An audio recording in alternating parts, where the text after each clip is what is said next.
यदि आप हमारे चैनल पर नए हो तो सब्सक्राइब करना ना भूलें और बेल आइकन पर क्लिक करें ताकि हमारी सारी न्यूज स्टोरीज आप सबसे पहले देख सकें। अमावस की आधी रात, जहां हाथों हाथ नहीं सूझ रहा था, वहां जमपुरा के बाहरी जंगल से होते हुए दो लोग टॉर्च की रोशनी के सहारे जल्दी जल्दी आगे बढ़ रहे थे। जिनमें से एक उम्रदराज आदमी जिसका नाम मोहन था और उसका दोस्त भोला जो मोहन से कुछ छोटा था। चारों तरफ फैले जंगल और अजीब अजीब सी आती आवाजें। भोला ने डरते हुए कहा, मोहन भाई, कहाँ फंसा दिया तुमने? तुमसे कहा था कि अपने गांव में ही जो काम है वही कर लेते हैं। आज अमावस की रात है, जंगल पार करने का झंझट मत करो। लेकिन तुम तो थोड़ी ज्यादा दिहाड़ी के लालच में अपने साथ साथ मुझे भी यहाँ ले आए। क्या तुम जानते नहीं कि इस जंगल में क्या रहता है? मोहन भोला को डांटते हुए बोला, चुप कर। तू भी कहाँ गांव वालों के बहकावे में आ गया? कुछ नहीं है इस जंगल में।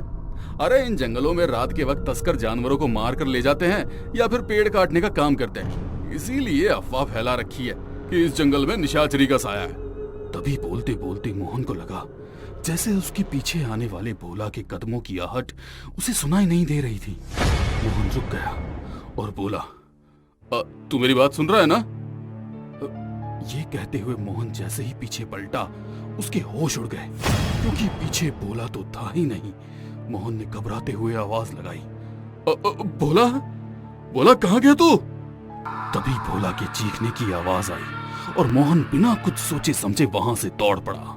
मोहन कुछ आगे गया ही था कि उसके सामने भोला का कटा हुआ सिर गिरा और मोहन जहां खड़ा था वहीं खड़ा रह गया और ऊपर से अपने ऊपर कुछ टपकता हुआ महसूस हुआ। और मोहन ने घबराकर जब ऊपर देखा और टॉर्च जलाई तो उसके हाथ से टॉर्च छूट गया। मोहन चिल्ला पड़ा और वहां से पूरी ताकत लगाकर भागा और सीधा अपने गांव पहुंचकर रुका। गांव के पंडित और कुछ लोग जो बीच चौराहे पर बैठकर गपशप कर रहे थे, उन्होंने जब मोहन को इस तरीके से बेहाल देखा और उसके कपड़ों पर लाल लाल धब्बे देखे तो हैरानी से बोले, मोहन, ये क्या हुआ तुझे? ये सब क्या है? और तू तो दिहाड़ी के लिए जंगल पार गया था ना? मोहन अपने कपड़ों पर लगे खून के धब्बों को देखता हुआ बोला, हाँ, वो रंग लगा हुआ है। आज रंगाई पुताई का काम कर रहा था ना, तो वही लग गया। मोहन वहां से आगे बढ़ा ही था कि उसके कान में पंडित जी की आवाज पड़ी, जो गांव वालों को कह रहे थे, देखो, आज अमावस की रात है, हर कोई ध्यान से रहना। निशाचरी बहुत अलग अलग तरीके से अपना शिकार बनाती है। वो माया जाल फैलाकर तुम्हें बुलाएगी बाहर। कोई भी घर से बाहर मत निकलना। मोहन के बढ़ते कदम रुक गए और वो घबरा कर बोला, पंडित जी, निशाचरी अमावस में सिर्फ एक ही जान लेती है क्या? पंडित ने कहा, ऐसा नहीं है, उसके हाथ जितने शिकार आते हैं वो सबको अपने साथ ले जाती है। पंडित की बात सुनकर मोहन ने डरते हुए पीछे पलटकर जंगल की तरफ देखा और सीधा अपने घर की तरफ भाग गया। घर के बाहर जाकर भी रुका और बार बार पीछे पलटकर देखते हुए घर का दरवाजा पीटते हुए बोला, बिजुरिया, दरवाजा खोल! अरे दरवाजा खोल बिजुरिया! दरवाजा खोलते ही उसकी पत्नी बिजुरिया ने जब देखा कि मोहन बहुत ज्यादा डरा हुआ है तो उसने पूछा, क्या हुआ जी? आप इस तरह क्यों भागते हुए आ रहे हैं? और ये आपके कपड़ों पर क्या लगा है?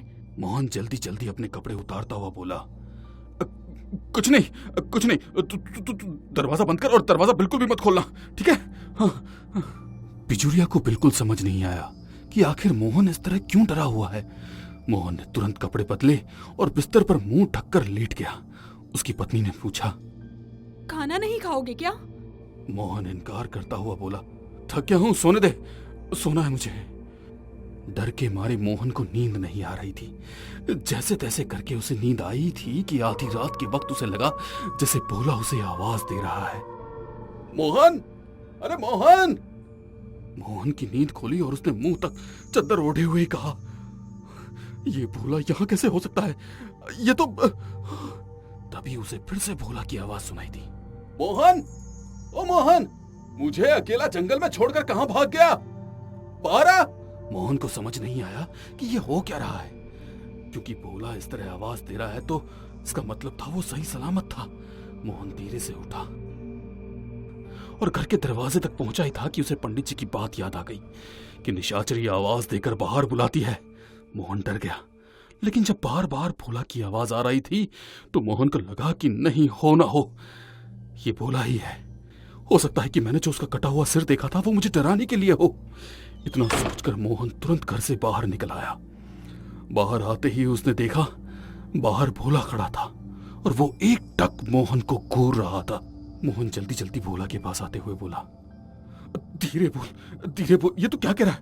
मैं डरा नहीं था, लेकिन मैंने तेरी कटी हुई गर्दन देखी अपनी आंखों के सामने। और मोहन को इस तरह बोलता देख भोला हंसता हुआ बोला, अरे मैंने तो तुझसे कहा ही था कि उस जंगल में निशाचरी रहती है, लेकिन तूने मेरी बात नहीं मानी। इतना कहकर भोला जोर जोर से हंसने लगा। मोहन को भोला का इस तरीके से हंसना अजीब लग रहा था। मोहन हंसते हंसते एकदम से खामोश हो गया और पीछे पलटकर जंगल की तरफ बढ़ने लगा। मोहन ने जब भोला को जंगल की तरफ जाते देखा तो वो चिल्लाता हुआ बोला, भोला रुक जा, कहां जा रहा है? अरे पागल हो गया है क्या? जंगल की तरफ क्यों जा रहा है? अरे इस बार तो जिंदा बच गया है, बार बार नहीं बचेगा।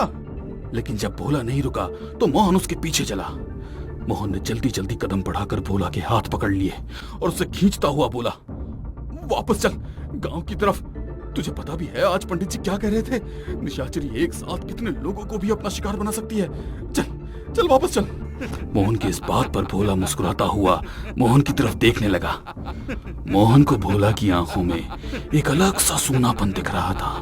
मोहन के देखते ही देखते भोला की आंखें बिल्कुल सफेद हो गई और उसका सिर एक झटके में उसके धड़ से अलग हो गया और एक बार फिर वो सिर कटी लाश की तरह मोहन के सामने खड़ा रहा। और मोहन डरता हुआ बोला, मतलब मैंने उस पेड़ पर जो भोला की लाश देखी थी जिसका सिर कटा हुआ था, और मेरे सामने जो उसका सिर गिरा था, वो दोनों ही असली थे। मतलब भोला सच में मर चुका है। तभी एकदम से वो लाश मोहन के ऊपर आकर गिरी और मोहन चीखता हुआ भागा, लेकिन वो घबराहट के मारे घर की तरफ भागने की बजाय जंगल की तरफ भागने लगा और वो भोला की सिर कटी लाश भी मोहन के पीछे भागने लगी। मोहन बार बार पीछे देखता, चिल्लाता और फिर से भागने लगता।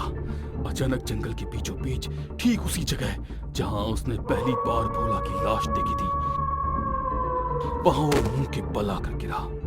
दर्द से कराता हुआ मोहन उठकर फिर से भागने की कोशिश करने लगा, लेकिन उसे ठीक अपने सामने भोला की वो सिर कटी लाश दिखी।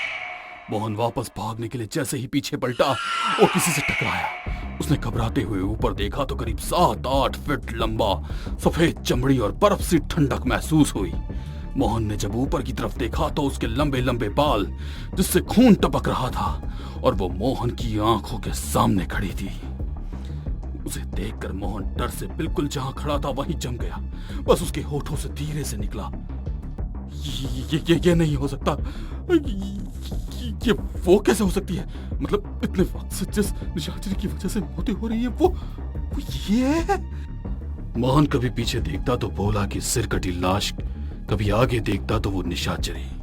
मोहन कांपता हुआ बोला, मुझे छोड़ दो मुझे, मैंने तुम्हारा क्या बिगाड़ा है? मुझे जाने दो, मेरी कोई गलती नहीं है, मुझे माफ कर दो। इतना कहकर मोहन जोर जोर से चीखने लगा। तभी वो ठंडी आवाज में बोली, बिगाड़ा तो मैंने भी किसी का कुछ नहीं था मोहन, भूल गया? ऐसे ही वो अमावस की रात थी और मैं भी इसी तरह गिड़गिड़ा रही थी, यकीन दिला रही थी कि मैंने कुछ नहीं किया।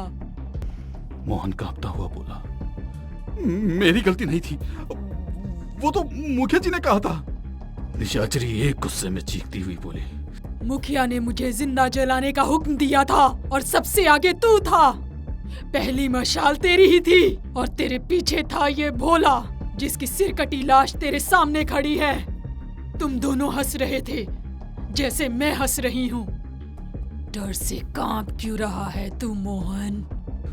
मोहन की आंखों के सामने वो बात घूमने लगी। जब गांव के बाहर जंगल शुरू होते ही झोपड़ी बनाकर एक औरत रहने लगी थी। वो कौन थी? कोई नहीं जानता था। लंबाई उसकी बहुत ही ज्यादा थी। दुबली पतली सी वो औरत अपने मतलब से मतलब रखती थी, लेकिन उसके आने के बाद गांव में अजीब सी बीमारी फैल गई, जैसे पशु अपने आप मरने लगे। हर जगह बदबू फैलने लगी और गांव वालों ने यह मान लिया कि वो डायन है और उसे गांव से भगाने की हर कोशिश करने लगे। लेकिन उस औरत ने साफ साफ कह दिया कि वो कहीं नहीं जाएगी और उसके बाद गांव वाले उस औरत के साथ बहुत ज्यादतियां करने लगे। और एक दिन जब गांव के मुखिया के तबेले से कुछ पैसे गायब हो गए तो मुखिया ने उनकी तलाशी करवाई और उस औरत की झोपड़ी के पीछे बड़ी बड़ी हड्डियां मिली। और ये बात जब मुखिया तक पहुंची कि उस औरत ने उनके पशुओं को चुराया है और उन्हें खा गई है, तब गुस्से से सुलगता हुआ मुखिया एक रात अपने कुछ लोगों के साथ मिलकर उस औरत की झोपड़ी में आग लगा दी। और झोपड़ी के जलने के बाद भी उस औरत की मौत नहीं हुई, बल्कि वो आग से लिपटी हुई आधी जली हुई चीखती हुई बाहर आई और मुखिया पर झपटने की कोशिश करने लगी। और मुखिया के लोगों ने उसका सिर धड़ से अलग कर दिया और उसकी लाश को ले जाकर बीच जंगल में एक पेड़ पर टांग दिया। उसके बाद से हर अमावस को इस तरीके की मौत होने लगी और इन मौतों में मुखिया और उनके तमाम लोग भी शामिल थे। आज भोला की भी मौत हो चुकी है और अब अकेला बचा मोहन तू है, तेरी आज बारी है।